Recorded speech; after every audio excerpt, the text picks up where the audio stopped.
చెన్నై గారు వారి యొక్క జ్ఞాపకార్థం మన పాఠశాలకు ఇచ్చిన మన మాజీ సర్పంచ్ కుమార్ సార్ గారిని ఈ పాఠశాలకు బహుకరించవలసిందిగా కోరుచుంటాం. మేడం మీకు ఇస్తారు సార్, కొంచెం అందరూ ఇవ్వండి సార్ మన స్కూల్.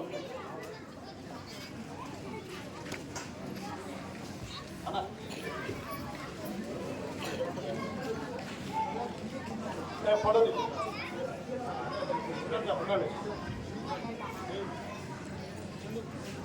బక్కి బాలయ్య గారు మరియు బక్కి చెన్నై గారి యొక్క జ్ఞాపకార్థం మన పాఠశాలకు వారి పేరు మీద మనకు ఒక సౌండ్ సిస్టమ్ని బహుకరించినందుకు మన మాజీ సర్పంచ్ కుమార్ సార్ గారికి ప్రత్యేకమైన ధన్యవాదములు.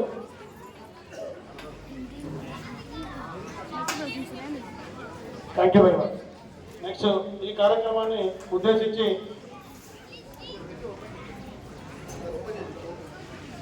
మాట్లాడాల్సిందిగా తిరుపతి సార్ని మేము వేడుకుంటున్నాం.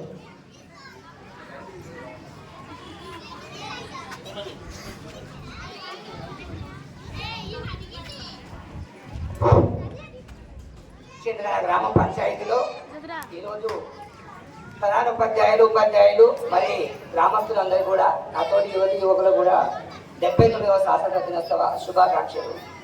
మరి ఎందరో మహానుభావులు కష్టపడితే స్వాతంత్రం వచ్చింది. పోయిన వాళ్ళు కష్టపడ్డారు, ఉన్నవాళ్ళు కష్టపడుతున్నారు. ఇప్పుడు కూడా ఇంకా కష్టపడేవాళ్ళు కష్టపడుతూనే ఉన్నారు. ఇప్పుడు చంద్ర గ్రామానికి ఇప్పటిదాకా సన్మానం చేశారు చాలా మందిని. మరి కింద కూర్చున్న వాళ్ళు తక్కువరు, పైన కూర్చున్న వాళ్ళు ఎక్కువరు. అంటే మా చంద్ర గ్రామంలో తలకొండపల్లి మండలంలోనే చంద్ర గ్రామంలో ఏదో ఒకటి మాట్లాడతారు. ఆసక్తి ఏ గ్రామ సభ కూడా సక్సెస్ కాదు, ఈ 2 పండుగలే సక్సెస్ బాగా అవుతాయి. అయితే ఇక్కడ నేను కొన్ని విషయాలు చెప్పాలనుకుంటున్నా. గవర్నమెంట్ స్కూల్ వ్యవస్థ గురించి, ప్రైవేట్ స్కూల్ వ్యవస్థ గురించి కూడా 5 నిమిషాలు చెప్పి ముగించుకుంటా. అయితే దాతలు ఇచ్చే వాళ్ళు ఇస్తున్నారు, చేసేవాళ్ళు చేస్తున్నారు. ఇప్పుడు రమేష్ గారు పాయింట్అవుట్ చేశారు, రాములు గారు పాయింట్అవుట్ చేసిరు. ఆయన న్యాయమే, ఈయన న్యాయమే. వాళ్ళు కూడా 5 ఏళ్ళు సర్పంచ్ చేసిరు. వాస్తవం ఏంటంటే గవర్నమెంట్ స్కూళ్ళ మీద 100% ఎవరికి నమ్మకం లేదు. కాబట్టి ఈ ఊళ్ళో ప్రయత్నం చేస్తున్నారు. వారి మనం సహకరిస్తాం, మనం కూడా దాంట్లో పాల్గొంటాం. ఎందుకు నమ్మకం లేదంటే నేను బాగా సర్వే చేసిన, 8 ఏళ్ళు పని చేసిన ఇందులోనే ఎటు వచ్చి ఇప్పుడు మన ఎంపీసీ రాములు గారు కూడా చెప్పారు. ఇప్పుడు ఇళ్ళకే తీస్తే సగం మందికి రాయడానికి రాదు, చదవడానికి కూడా రాదు. పొగట్టలు ఓసారి ప్రమాదం. చదవకుండా చదివించాలి అనుకో, వేయాలనుకో పిల్లల కోసం పాడైపోతారు. కావున ఇప్పుడు రమేష్ గారు 50 మంది చాలా కష్టపడి పనిచేస్తారు కాదలేము, కానీ బాధ్యత ఎవరు తీసుకుంటారు. ఇప్పుడు రాములు గారు అన్నట్టు 4 పిల్లలు రేపే తోలిస్తాడు, పక్క వచ్చిన సంవత్సరం రాములు గారు పిల్లలు తోలిస్తాడు. బాధ్యత ఎవరు? మనం తోలిస్తే పోతుంది. మన ఉపాధ్యాయులు బాధ్యత తీసుకోవాలి కదా. ఉపాధ్యాయులు 100% బాధ్యత తీసుకున్నప్పుడే ఈ గవర్నమెంట్ స్కూల్ బాగుపడతాయి. ప్రతిదీ తల్లిదండ్రుల మీద నూకడం, ఇంకా ఇంటి మీద నూకడం 100% తప్పు. ఎందుకంటే ఉండేది ఇన్నే వాళ్ళు. మేము కూడా మా ప్రయత్నం చేస్తాం. ఇప్పుడు రేపు వచ్చే సంవత్సరము ఊరు కూడా మొత్తం బస్సులు పని చెప్పి చేస్తాం. కానీ ఉపాధ్యాయులు గ్యారంటీ ఇస్తారా మనకు? అసలు ఇవ్వరు వాళ్ళు. వాళ్ళ రకరకాల సమస్యలు ఉంటాయి, గవర్నమెంట్ పనులు ఉంటాయి, ఒత్తిళ్ళు ఉంటాయి, సబ్జెక్ట్ సరిగా రారు. నేను నిజాలు చెప్తున్నా. మనం ఫస్ట్ ఇస్తే వాళ్ళ కోపం వస్తుంటుంది. అడగమని ఇలా చెప్తారు, మనం పోయి అడిగామనుకో, ఏం సార్ మాకు ఈ ఊరు కాకపోతే ఇంకో ఊరు, అది కాకపోతే ఇంకో ఊరు, మీ ఊళ్ళో దిద్దామని అంటారు. ఇది వాస్తవం, అందులో కలిసి జరుగుతుంది.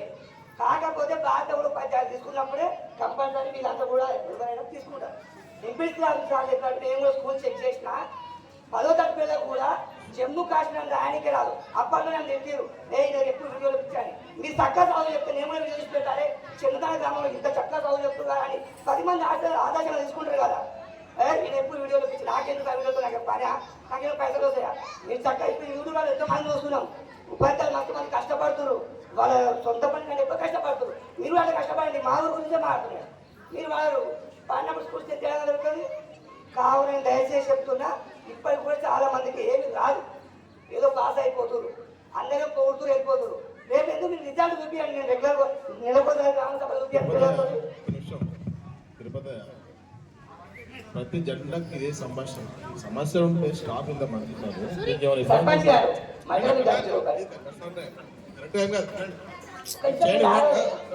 నేను కరెక్ట్ చెప్తున్నా. చాలా మంది పిల్లల ముందు ఎగ్జామ్ వేస్తున్నారు. ఎగ్జామ్ వేసి తల్లిదండ్రులు మొత్తం సర్వే చేసి నేను మీరు ఎవరు చేయలేదు. పిల్లల ముందు ఎందుకు వేస్తున్నా అడిగినా ఏం రాదు. ఆ జంగిలి గారు ఉన్నారు, వీళ్ళకి వస్తాడు, అందరూ హైదరాబాద్ అంటే పోతారు. వాళ్ళు కొంచెం కూడా అందులో వేసారు. లేదు చదువు ఎడ్యుకేషన్ లేదు, వీళ్ళేందుకు ఇట్లా లేదు అలా. మరి నా కొన్ని నా చుట్టి నా కొన్ని చదవచ్చు, నేను మిగతా వాళ్ళు చదవాలి కొంచెం కొంచెం. వాస్తవానికి లేదు, ఎడ్యుకేషన్ లేదు. ఎడ్యుకేషన్ కలగాలంటే 100% సార్లే కష్టపడాలి. వాళ్ళు సొంత పని పెట్టుకుంటే 100 సిస్టర్లు కూడా తిరిగారు, రేపు తిరుగుతారు సిస్టర్లు. ఏం రాజు గారు 100 రూపాయలు చేసిన నా మాటకు తెచ్చేసిన ఏం లాభం? బయట స్కూల్ ప్రైవేట్ స్కూల్ ఎందుకు స్టడీ లేదు? ప్రైవేట్ స్కూల్లో మనం నమ్మని స్టడీస్తారు. నేను మొన్న పోయినా చూసిన వాళ్ళకు దురదృష్టం కొద్ది మాకు తక్కువ వచ్చి జాబ్ రాకపోవచ్చు, మీకు జాబ్ వచ్చి ఉండొచ్చు, కానీ వాళ్ళు కష్టపడుతున్నారు. మీరు కష్టపడి తగ్గించుకున్నారు. ఏమనంటే ఇది ఒక సమస్య పెడతారు, తల్లిదండ్రులు కొడితే లొల్లెక్కని శుద్ధి మీద మందలించాలి. చాలా మంది టీచర్లు కష్టపడుతున్నారు, ఏ కష్టపడవచ్చు, ఇంకో దాన్ని కష్టపడవచ్చు, పడుతున్నారు. బయటోళ్ళు పడుతున్నారు. అందరూ పోయినట్టు ఒక్కరికి ఒక సబ్జెక్ట్ చెప్తే పని కాదు. ఇప్పటికీ కూడా ఇన్ని రోజులు ఎక్స్ట్రాలు స్టార్ట్ అయ్యి కొన్ని లెసన్స్ కూడా కాలేదు, ముందు కూడా లేదు. అదే ప్రైవేట్ వెళ్ళిపోయారు, వాళ్ళ పిల్లలు వెళ్ళిపోయి వాళ్ళ చక్కగా జీతాలు పంచుకుంటున్నారు. మనం ఆదర్శాలు పోయి స్కూల్ వేసుకొని మన జీతం పాటు చేసుకుంటున్నాం. వాస్తవే అది. ఉపాధ్యాయులు 100% పని చేసినప్పుడే ఈ గవర్నమెంట్ స్కూల్ ముఖ్యమంత్రికి తొక్కడము, గవర్నమెంట్ తొక్కడము, ఇంకొకటి తొక్కడం శుద్ధం తప్పు. మీ ఎంతెంతమంది